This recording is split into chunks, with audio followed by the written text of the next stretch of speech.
Welcome back, folks, to another episode of the Big Idea to Bestseller podcast.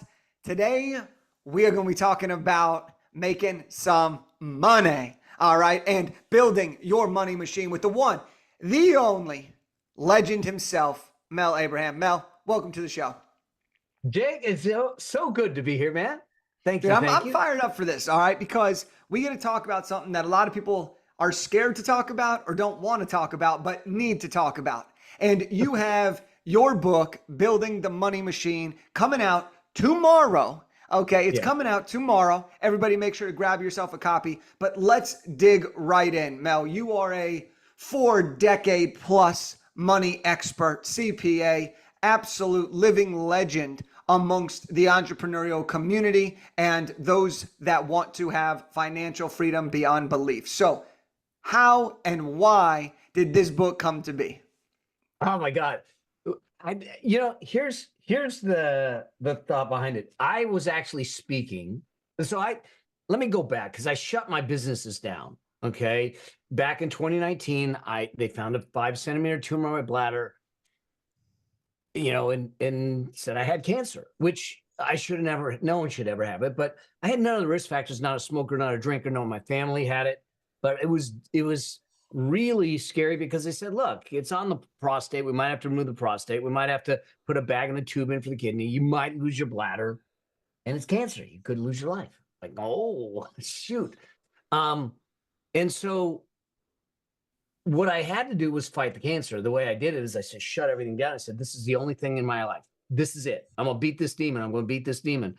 And I had to fight it on all fronts, but I didn't have to fight it financially. And what happened was I, went through my 3 surgeries, 4 tumors, 57 treatments. Literally, as we're filming this, 2 weeks ago, crossed the 4-year mark clear. Okay. Now, during that time, I shut everything down because I could. It was like I didn't need to work. I was doing the things that I wanted to do, but then I got all of a sudden, as I'm coming out of the cancer, I looked at it and says, what's my purpose? I'm no longer fighting cancer. And then I was talking with a friend of mine because I was struggling at one point with the cancer about why I got it. And he says, you spent a lot of time trying to figure out what you did in the past to get the cancer, what you did that made you deserve cancer. And he says, what if it isn't something you did, but something you were meant to do? What would the message in that be? And that's how this started to come about, as I said, because in 2019 was before the pandemic. We did fine. Pandemic hit. People were struggling financially. We did fine. But it was because of this money machine that came out of my journey. And I had no idea the power of it and the importance of it until the cancer and the pandemic. And there I was sitting there saying, what am I called to do? What am I uniquely qualified to do? And that's where this came about, was me teaching and speaking and doing this. And so the book is the reason that the book was really written, is to give access to people that maybe don't have access to me. Mm-hmm. And to get to, because I truly believe financial freedom is a birthright. And you're right, we don't talk about money, but yet 72% of people, they say, the American Psychological Association says 72% of people say they're stressed about money. 22% say they're extremely stressed about money. But we're not talking about money. So how do we solve the stress? Because the stress is destroying relationships, businesses, lives, health, all of it. Fix the stress. We got to start talking about it. The book is the opening volley to have the conversation and to finally take control of our financial future. Yeah. And I'm familiar with your story, and I appreciate you sharing it with everybody because that is such a powerful shift. And we were talking before this, there are moments in our lives where we have fundamental mindset shifts that with the right conversation or the right frame of mind, everything can change. And with your book, right? The subtitle of your book is How to Get Your Money to Work Harder for You Than You Did for It, right? Let's talk about it, okay? You Yeah. mentioned the statistics, and the statistics don't lie. And the Yeah. people that even say they're not stressed, there's always money thoughts in the back of their mind either Oh way. yeah. So Oh yeah. let's talk about what we can do here, because there needs to be a starting place Yeah. for people. And I know this to be true for people. I know people that make 7, 8 figures a year and feel broke or have no idea where their money goes. And then I know people that make 70, 80, 90,000 a year that are able to save and start to build for their financial future. So where do we start, no matter what our financial situation is? Where do we start, and what are some of the basic habits that we need to set in place? Great. So this is great. And we don't start with the pocketbook, and we don't start with the money. We start with life. And what I mean by this is that we start with a vision of what we want our life to be, because we're not here to live someone else's life. We're not here to live. You made a career change. I made a career change. But there's people that are sitting in careers because of expectations of others, and they're just doing their path because this is their lot. I don't think it's your lot. I think that we first start by designing our life and saying, this is the vision I have. This is the calling I have. And now we build the money machine, and you make your money decisions to feed that versus the other way around. And so we don't start with tactics in the sense of where to invest and what to do with the money until we know what direction we're going. And so the very first thing I think is to be brutally honest and really clear of what we want out of life. Now, and not just financial. I mean, health, relationships, family, you're soon to be married, you know? I mean, what do you want? And if you're in a relationship like you are, having those conversations, because the two of you are creating this future together, this magical future together. And so now you allow the life to inform the choices, and you use the word habits, which is perfect. And it's the reason why you say you know so many people that make a lot of money, yet they're living check to check. And those that might be making 70, 80, 90,000, but they're able to build wealth. And here's the reason why. Because it has not wealth building has nothing to do with money. I mean, it does, but a small fraction compared to what you said, the habits. See, I truly believe that we need to look at what are we doing? What are our behaviors around money? Because that's what's going on. If you have problems with money, if you're having issues with money, it's not a problem or it's an issue. It's a symptom of the habits. It's a symptom of behaviors. It's a symptom of choices. If you don't have problems with money, it's a symptom of habits, behaviors, and choices. So once we understand that, we now know I have a vision. I also have control. I have to make different decisions, build different habits. But what do? You follow a prescription. You follow a recipe. And you do it in a way that's simple. Financial services industry would love for us to think it's complicated, because then we have to rely on them. I'm here to tell you, and I'm a CPA. I'm not in the financial services industry. I don't sell investments. I don't sell insurance. I don't want to do it because it allows me to speak the truth, speak my truth at least. And it pisses some of them off, but you don't need them up to a point. At the beginning, until you get, there will be reasons. I have a wealth team, but I need them for a reason.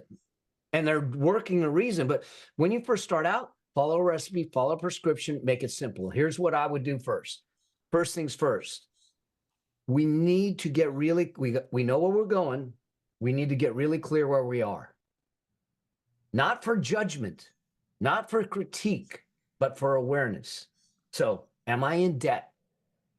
How much debt am I in? Do I have student loan debt? Do I have credit card debt? Am I going deeper in debt every day? Okay.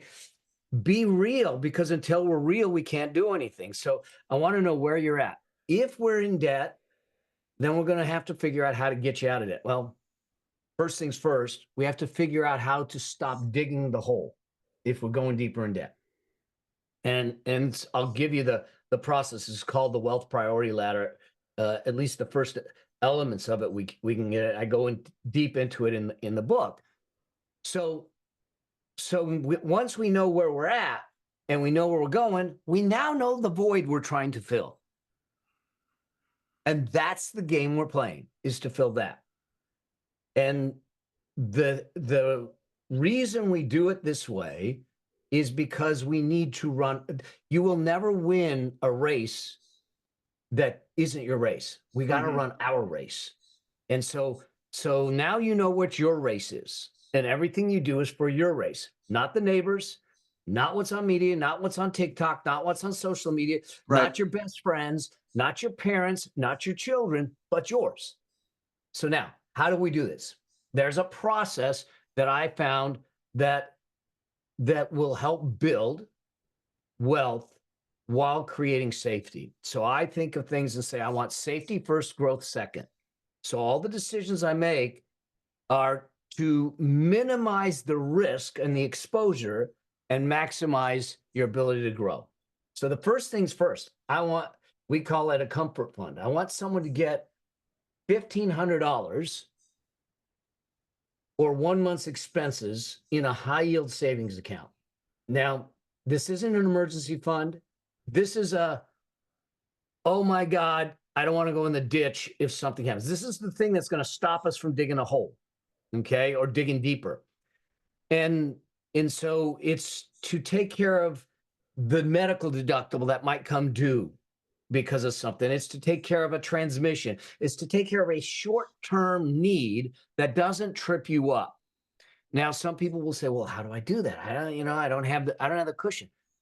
I bet y'all don't want me doing this, and I don't want you doing it to me either. But I bet if I came into your house and walked around, there's probably technology and stuff in there that you are not using that we could put on Facebook Marketplace and get rid of. If you went right behind me, don't tell my wife this, there's a whole lot of technology there I'm not using. If I absolutely needed a couple $1,000s, if I ever got to that point, I go in there and I can sell it. The point is, I just want to put it away so you have the comfort of knowing you have a little bit of a safety, that oxygen mask that can come down. So that's the first piece. Second phase. The second phase is a dual phase. There are a lot of people that will tell you, get out of credit card debt first before you do anything else. And mathematically, it's the right thing to do. Okay? Because it'll get you out of debt quicker, and it will minimize the interest costs, especially in a rising interest rate environment. However, we talked about the fact that this is a habit. So your debt management, your ability to get out of debt and manage your debt, is a muscle group that you got to exercise. Your wealth creation is also a muscle group, but they're different muscle groups. And so if all I do is focus on debt and I don't start exercising the habits for wealth creation, then what ends up, it's like the dude that goes to the gym, works up his upper body and not his lower body, which is totally fine until he goes out in shorts. Okay. So I want to exercise both, but let's assume that you are in debt and you need to get out of debt, and I want you to do both. How does that work? Let's say you have $500 to put towards debt. What I want you to do, and you can pick the percentage. So this is an arbitrary percentage. I would say maybe you put $450 towards the debt pay down, and you take a little bit, $50, and you put it into a high yield cash account that you will ultimately put into an ETF or index fund and start investing. It's disproportionate. It does slow down the debt pay down a little bit, but what you're doing is creating two different habits, and you're doing it at the same time. So that's phase two, is to get yourself out of debt. Now, let's just talk about debt for a moment, because I didn't clarify. There are those that believe also that all debt's the devil. I don't think all debt's the devil. Now, I do think that all debt has two characteristics that we need to be aware of. One is that it costs. It's called interest. And that interest nowadays is high or higher. And the other characteristic is it all stresses. It stresses us financially, it stresses us psychologically. So those are the two costs, no matter whether you've got good debt, bad debt. I think that there's productive debt and there's destructive debt. Destructive debt is the debt that we're using to finance our lifestyle.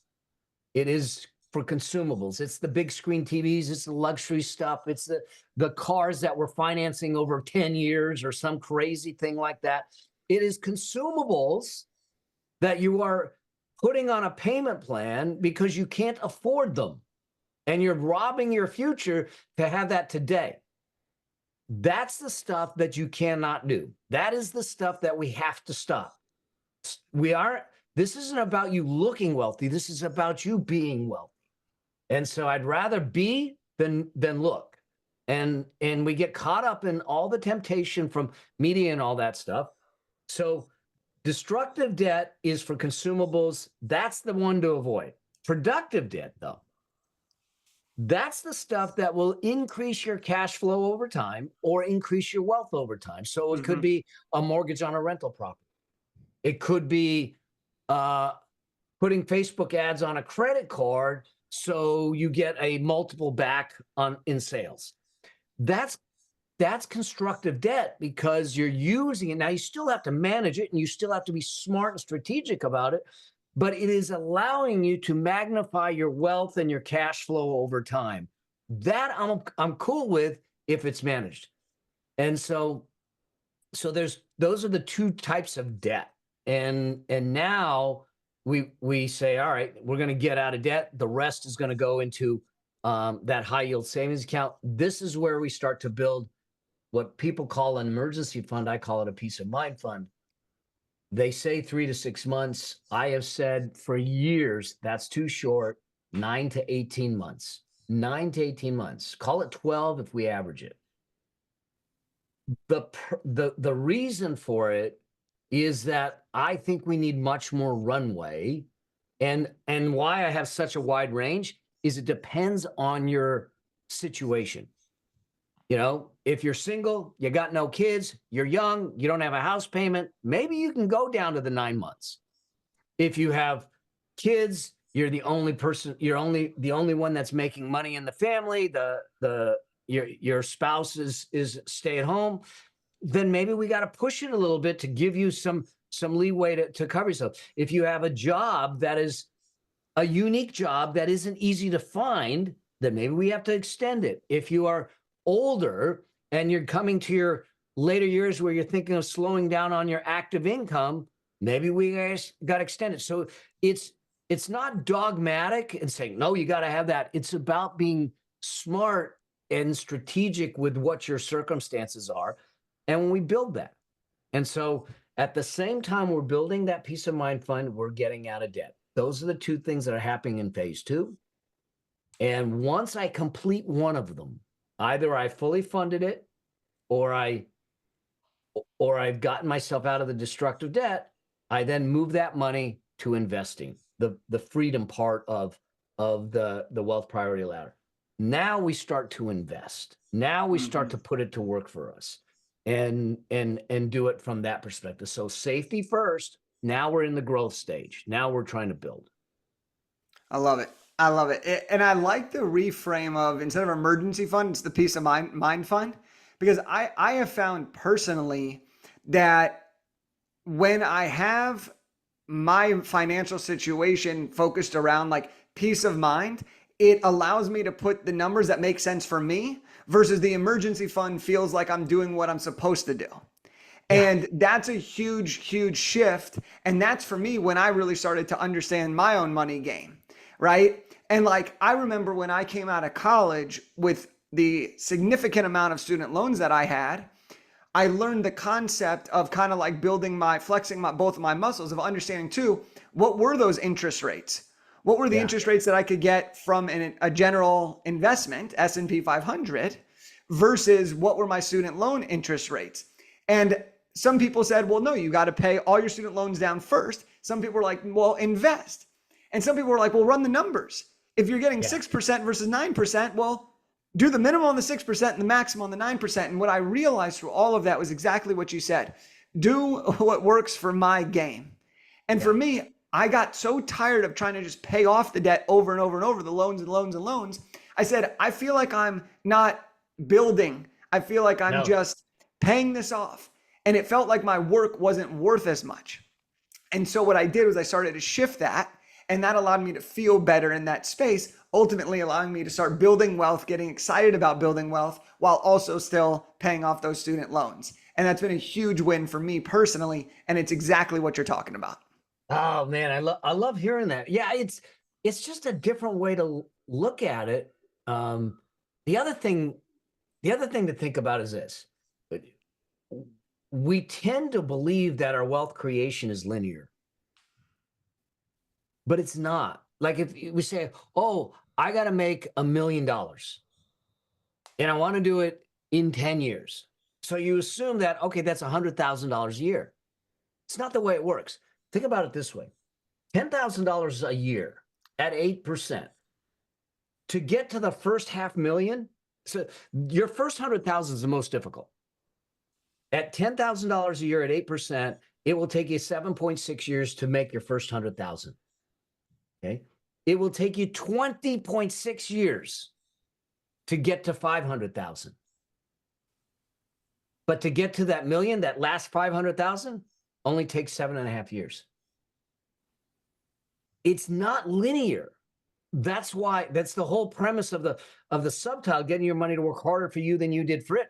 But if I didn't eat up the 7.6 years or get in the game, which is what I call the wealth flat line on the wealth creation curve, there's this flat line where you're putting money in, and you go, it's really not moving. You know, I made $67. This guy, Mel Abraham, he's an idiot. Why am I following him? What am I doing? Here's what's happening. You're compressing a spring and compressing it and compressing it and compressing it. And there's a moment where you hit the tipping point. That's the acceleration zone. And that's when all of a sudden you go from 20.6 years to make $500,000 to 7.5. And so that's the other reason. The only way to eat up that wealth flatline is time. That's why we got to get in the game. That's why we get in the game. Yeah. Okay. I want to go down this rabbit hole. This is something that I think I've had conversations with people in the past, and you kind of alluded to it with your first step of all first steps, which was you got to understand where you actually want to go with this thing.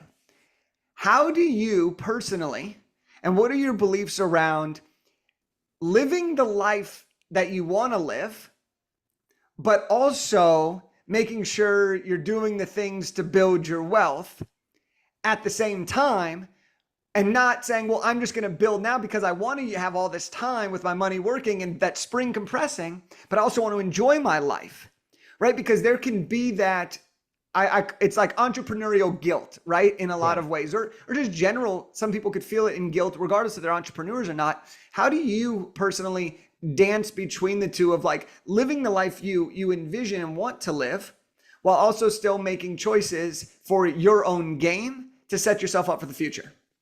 Yeah. So there's two things to think through, and I have a philosophical way that I look at it and a methodical way to look at it. And one is this: most people, it's called the wealth priority pathway in the book. Most people, they make money, they spend money, and then they take what's left and they invest it. So they spend money on the current lifestyle, so now what that means is that you're investing what's left over. That means that you're creating a future on the scraps, to be blunt. Wealthy people flip it. They make money, they make investing the priority, and then they create the life in the present sense on what's left. And if they don't like that life, they go back to the shovel of income and say, how do I fix this? How do I increase it? And how do I have both? So that's one. Two, philosophically, I also know that if I told you, hey, you're going to eat cereal and you're going to have mac and cheese until you get on your feet, you're going to be miserable. Okay. You're going to be miserable unless you like cereal and mac and cheese, but you're going to be miserable. Here's what I know. If you are not enjoying the road to financial freedom, the path to financial freedom, you will not enjoy the destination of financial freedom. And what we have to differentiate, and this is the thing that I do, is that I have to differentiate between momentary pleasures and sustainable joy points in my life. So when we talk about envisioning that life, we also ask ourselves, what are the 2 to 3 really visceral joys that are long lasting? Like my wife and I, we love to travel. Okay. So, and we don't, nothing against them. Okay. But we don't travel on Spirit Airlines. Okay.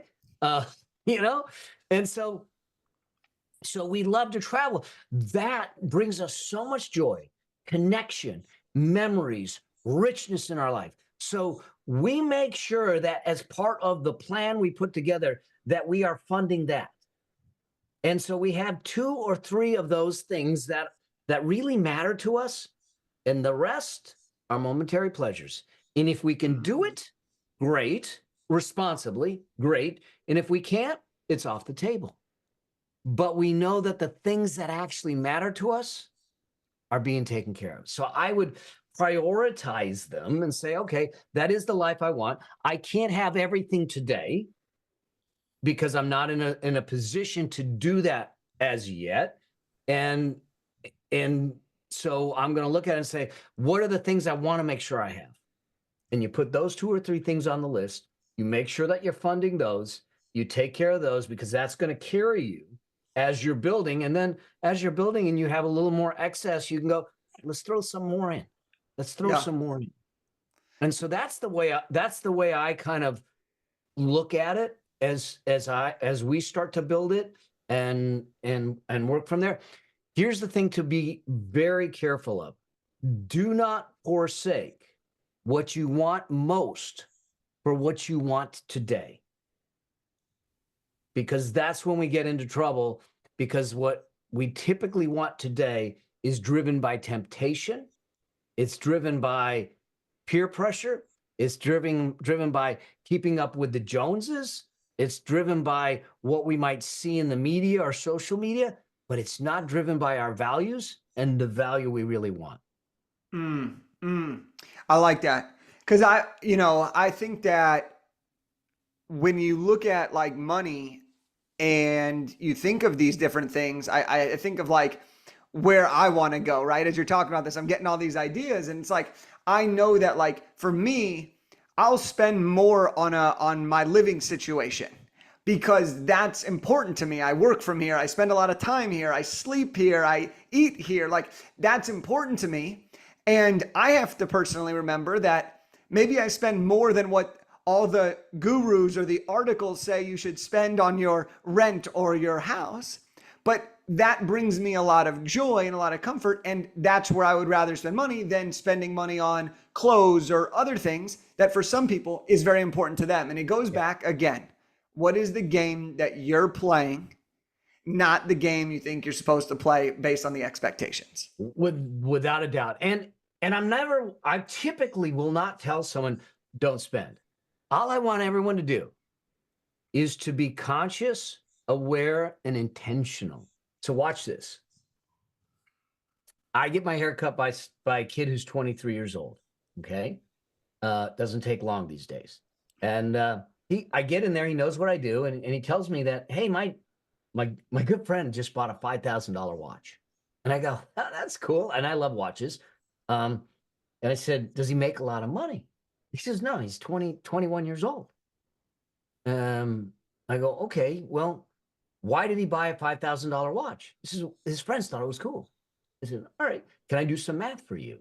Okay. And he says, sure. I said, every dollar you put away at 20 years old will turn into $88 by the time your retirement age. So he spent $5,000 on a watch to impress a couple of dudes that probably won't be in his life in a handful of years, which is totally fine, except that would he have spent it if he knew that what he actually spent was a $400,000 nest egg? down the road. Now, I'm okay if he was fully informed, understood what he was doing, and he said, I'm good. I love watches. I'm in. Boom. I'm good with it. But most of the time, we look at that $5,000 decision without the long-term perspective, say, this could be almost $500,000. Does it really matter to me? Does it really mean something to me? Is it one of the joy points? And you go, nah, I don't think so. All right, cool. Yeah. Okay. Yeah, that's great. All right, I know we're getting close on time here, Mel. Do you have time for one big heavy hitting question to bring us home before we kind of wrap up? Absolutely, man. Okay.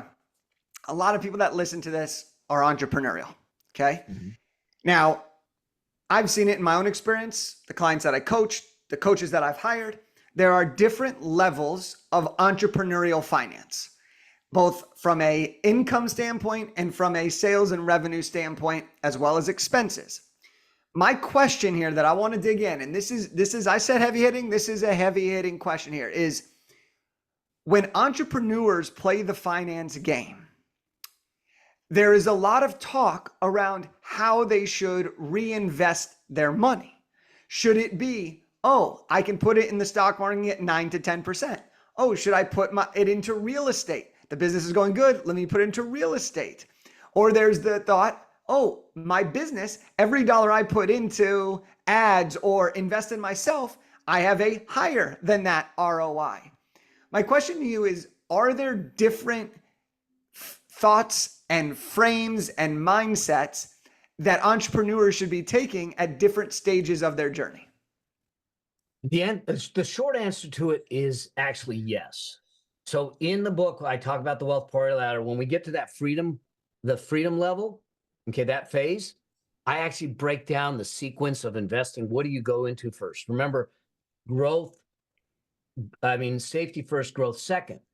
So there is a time to do different things that will reduce the risk you take on. For instance, if the first investment I make is in real estate, say I have $50,000 and I might be able to buy one property. So I put $50,000 in real estate, I end up with a loan against it, and I go and I buy a building, and lo and behold, the building has asbestos. Now, this is a true story. And they go, uh-oh, they want to do some work. The construction people come in, they go, there's asbestos here, you got to get it removed. We're leaving. $150,000 repair. Took months to do, and tenants had to get out. So now I got a building that I invested $50,000 in. I have debt service on it. I have $150,000 repair. I have no rents coming in. The problem with doing that kind of investment when you first start out is you don't have the liquidity to carry it. So an investment like that, I push down the road because I need the critical mass to carry it because I'm trying to reduce my risk. Now, let me deal with something else that is really something that I hear repeatedly from entrepreneurs. Two things. One of the two biggest mistakes that entrepreneurs make is, one, believing that their business is their wealth. It's not their wealth. It is the fuel to create wealth. Is there a possibility you can sell your business? Yes. But if that is the home run, you are waiting to be in the ninth inning, 2 outs, bases loaded, and you're going to have one swing, full count, and you're going to make one swing, and it better be a home run. No, I don't want that. I'm not betting my future on that. So we need to use it to fuel the building of the wealth. And if we can sell it, then great. Now, that leads to this idea of, well, I can put money into my business and I can make much more than I can put it in the stock market, real estate, or anything else. Yes. When you look at returns, we cannot look at returns without looking at the other side of the coin. And the other side of the coin is risk. So if all my eggs are in one basket, God forbid, you end up like I had to say, oh, I can't operate the business because I got to fight cancer, or we have a pandemic, or we have something else. And all your eggs are in that basket. You've taken, yes, you might have a higher return, but you are taking on way too much risk if it is your only path to create income, if it's your only path to make wealth. So one of the reasons you don't reinvest 100% into the business is to reduce the risk and diversify the portfolio of holdings and your ability to generate income. Mhm. And so those two things are, and then there's a third mistake that I think entrepreneurs make, and that is focusing on revenue uh, as the major component. It's a vanity metric. I don't care what your revenue is. What I care is what you can take home each and every day. And so forget revenue, focus on profits. You should actually build your plan from profits up. Okay. Not from revenue down. Because, all right, I have a $10 million revenue business, but I'm spending 11 to make it. Okay. Doesn't make sense. And so those are three things that I, as an entrepreneur, I would look at and say, yeah, there's different stages. So now my business is mature. Doesn't need me in much. I've got cash flow coming out. Great. Let's get a good critical mass of investments in place. Typically, I'm going to say low cost ETFs, index funds, because they're easy, they're simple, and they have a history, and they're liquid and diversified. So that's the beginning. Now we turn around and say, all right, where else can I go? Might go in real estate because now I have critical mass here. Okay. Mhm. Now I can go in real estate. So now I have the business that's making money. I've got a stock portfolio that's making money and growing wealth, and I have real estate that's making money and growing wealth. So I'm layering in, and I talk about this idea of the 5 incomes in the book. I'm laying in these other incomes that the most important part of that is that what you're doing is leveraging yourself. The fundamental premise of a money machine is to separate your ability to earn from the efforts to earn it. Come on now. Come on, Mel. And that's what we're trying to do. Because if I'm in the business, then the only way I'm making money, the only way I'm earning is if I'm efforting. I don't want to be efforting all the time, because when I stop efforting, I stop earning. So now we look at it and say, hey, I could shut down my businesses during the cancer, during the pandemic, so I could fight and heal, because I had a way to separate my ability to earn from the efforts to earn it. That's what entrepreneurs need to be thinking about. Come on. That's a power statement to finish this up, Mel. How do we get the book? It comes out tomorrow. How do we get it? Building the Money Machine. Where do we go?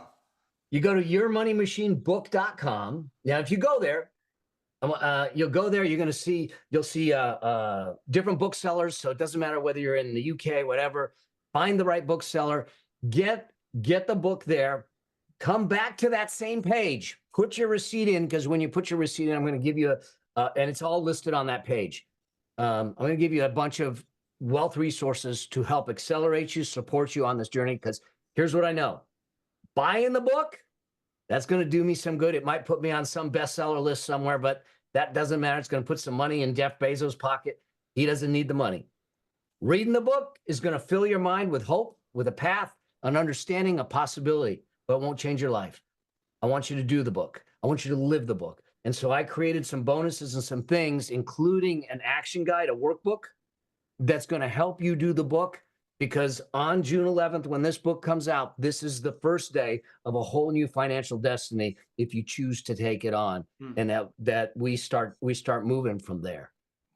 Amazing. So yourmoneymachinebook.com. We'll get that linked up for everybody. And then how do we connect with you and continue to learn more about your journey, follow along the book launch, follow along with all of the different things that you're doing in the world? Oh man, I love this. Instagram, Mel Abraham 9, no, the number 9.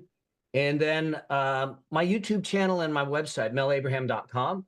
And my YouTube channel is under Mel Abraham also. We're putting out a lot of good content out there. And it's how I'm serving. It's this next season of my life that actually is allowing me to make sense of the cancer journey and make it valuable in my life. Mel, it's been a pleasure having you on the show. I feel like we could keep going on and on and on, but this was great. I'm excited for everyone to get a copy of the book. So thank you for coming on the show. And for everybody who has just taken the time to listen to this. I appreciate you. And you know what we do at the end of every episode is I give you a challenge. Now, today's challenge is 2 steps, okay? And step number 1, this is the easiest step, is go buy Mel's book, okay? That's the challenge for you because that starts it. Step number 2 is I want you to ask yourself the question, where do you want to go? That's where we started this episode. That's what's going to be in the book. Where do you want to go? Let's start doing the work that Mel talks about. Let's start taking action on the time that we spend listening to this and make some shit happen, folks. That's what I got for you today. Mel, thank you for joining us. And to everybody, thank you for listening.